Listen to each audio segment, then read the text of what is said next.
Welcome to the daily briefing from interest.co.nz. I'm David Chaston. The latest real estate numbers are out. They're a mixed bag and we review them. Food prices are also out and we'll review how the accommodation industry is tracking. We wrap up with what the other media are reporting.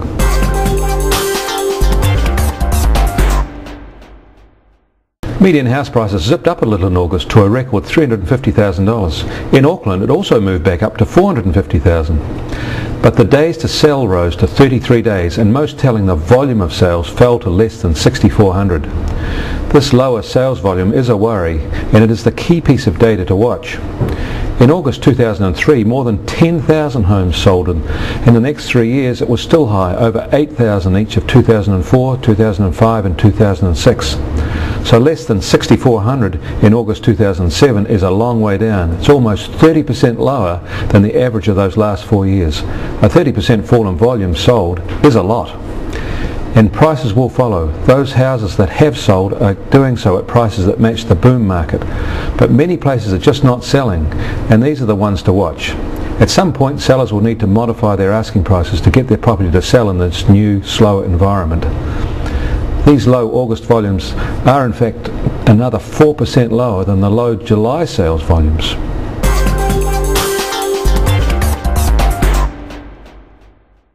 Food prices were essentially unchanged in August from July, but were up 3.5% from a year earlier, well above the current CPI inflation level.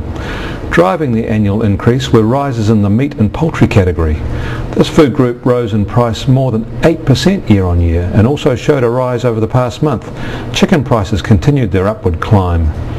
In contrast, the pressure has gone right out of the price changes for fruit and vegetables. A year or so ago we were reporting price increases of up to 19%. Those prices have not gone down from there, but recent changes have been very modest, less than 2% year on year. The other category that is worth watching is grocery prices. They've only increased by 2%, but that is the highest rate in 2 years, and they are vulnerable to a falling exchange rate. Expect higher grocery prices in coming months.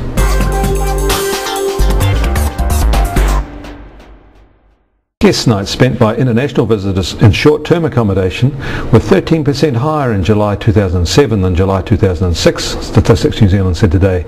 An increase in the number of guest nights for Australian visitors was the leading contributor to the overall increase.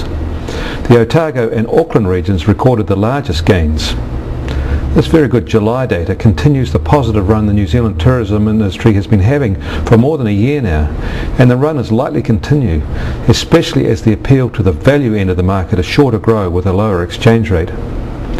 It has been really impressive to see this growth, especially considering the high currency during much of the past year.